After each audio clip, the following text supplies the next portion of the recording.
ویسے تو نظر بد کسی کی بھی لگ سکتی ہے، اپنے چاہنے والے کی بھی لگ سکتی ہے، لیکن نظر بد میں بہت زیادہ جو مد دخل ہوتا ہے وہ حاسد کا بھی ہوتا ہے. یعنی جیسے نظر بد ہے نا، نظر بد کی 3 صورتیں کہہ لیں. ایک نظر بد وہ ہوتی ہے کہ جو کسی ناپسند کرنے والے کی لگے، حسد ہو نہ ہو، بس وہ ناپسند کرتا ہے تو اس کی نظر لگ گئی. دوسرا ہوتا ہے کہ کسی اپنے کی نظر لگ جائے، نظر اسے بھی لگ جاتی ہے. بعض اوقات ماں باپ کی اولاد کو لگ جاتی ہے، اس لیے کہتے ہیں کہ وہ ماشاء اللہ، سبحان اللہ، الحمدللہ، اس طرح کے الفاظ ساتھ میں کہنے چاہیے. بلکہ حدیث مبارک میں فرمایا ما شاء اللہ لا قوت الا باللہ، اگر یہ کہہ دیا جائے تو نظر نہیں لگتی.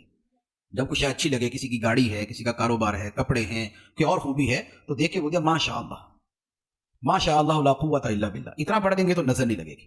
تو چاہنے والے کی بھی نظر لگ جاتی ہے. اچھا، بعض اوقات اپنی بھی لگ جاتی ہے، یہ بھی آپ کو عرض کروں، نظر بعض اوقات اپنی بھی لگ جاتی ہے. یہ بھی ایک حقیقت ہے، محدثین نے اس کے اوپر باقاعدہ بڑی تفصیل سے کلام کیا ہے. تو اس لیے تھوڑا سا ذرا سیلفیوں سے بھی پرہیزی کرنی چاہیے کہ ہم جتنی سیلفیاں لیتے ہیں نظر بھی اتنی لگتی ہے. اور سیلفی لیتے اسی لیے ہیں کہ کتنا اچھا لگ رہا ہوں، یہاں کھڑا ہوا کیسا لگ رہا ہوں، وہاں کھڑا ہوا کیسا لگ رہا ہوں. تو یہ ہمارے ہاں جو آج کل یہ ہوتا ہے نا کہ بھئی بیماریاں اور پریشانیاں اور نظر بد کے اثرات، یہ جو چیزیں ہوتی ہیں، اس کے پیچھے بہت بڑا ریزن دوسروں سے زیادہ اپنی نظر کا. تو اب جب اپنے آپ کو بار بار دیکھیں گے، یا وہی ہے کہ مرر کے سامنے، آئینے کے سامنے کھڑے ہیں، کنگھی کیے جا رہے ہیں، تو نظر اسے بھی لگ سکتی ہے. تو کنگھی کریں، زینت ہے اور اچھی چیز ہے، خدا کو جو ہے وہ جمال پسند ہے اچھے انداز میں. لیکن جسے کہتے ہیں نا کہ کنگھی چوٹی کا مریض، وہ نہ بنے کہ آئینے کا مریض بن گیا یا سیلفی کا مریض بن گیا، وہ نہ کریں، اس سے پھر نظر لگتی ہے. یہ آپ حقیقت یاد رکھیں.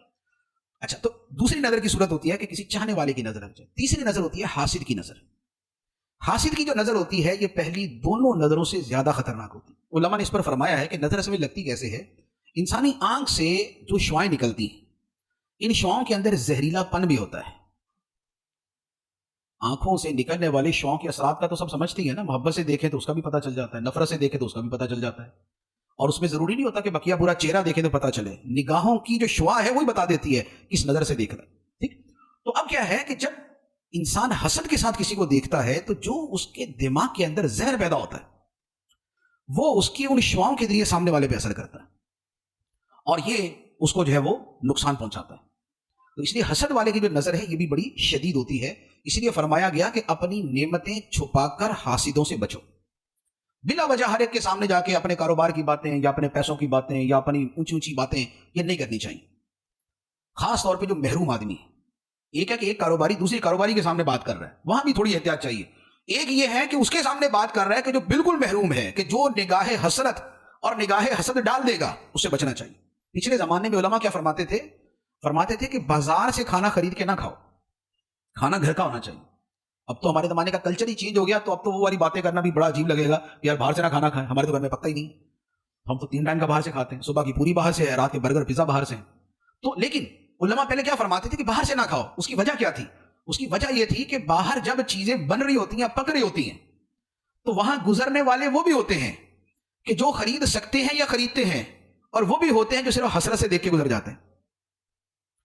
تو جس کھانے کے اوپر نگاہ حسرت پڑی ہوئی ہے، اس پہ اثرات بھی ویسے ہوں گے. تو یہ پرانے زمانے کے جو علماء تھے، ایون کہ یہ امام اعظم ابو حنیفہ رحمۃ اللہ علیہ نے فرمایا کہ بازار کا کھانا نہ کھانا. امام ابو یوسف سے فرمایا تھا بازار کا کھانا نہ کھانا. تو یہ چیزیں جو ہیں ان کے اثرات ہوتے ہیں. تو اپنی نعمتیں چھپا کے حاسد سے اور حسرت والے سے بچنا چاہیے. اور بالفرض اگر محسوس ہو کے نظر لگ گئی یا محسوس نہ بھی ہو، تو جو سنت ہے کہ سورہ فلق اور سورہ ناس پڑھ کے روزانہ رات کو اپنے اوپر یا اپنے ہاتھوں پہ دم کر کے اپنے بدن پہ، چہرے پہ، جہاں جہاں ہاتھ پہنچے وہاں پر پھیر لیں، تو انشاءاللہ یہ نظر سے حفاظت رہے گی.